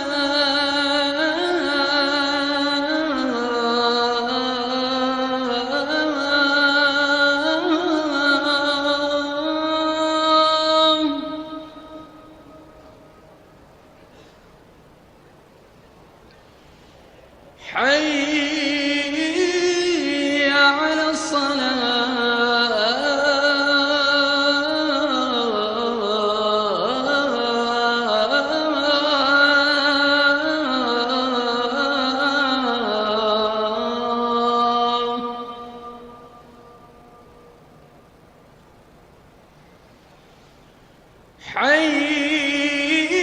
حي على الفلاح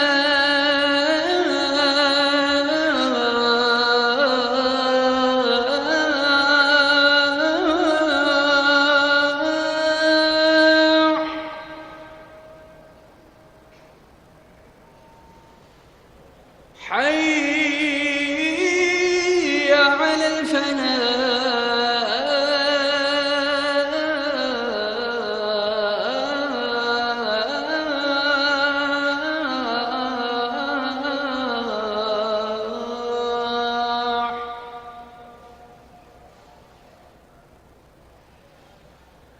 الله أكبر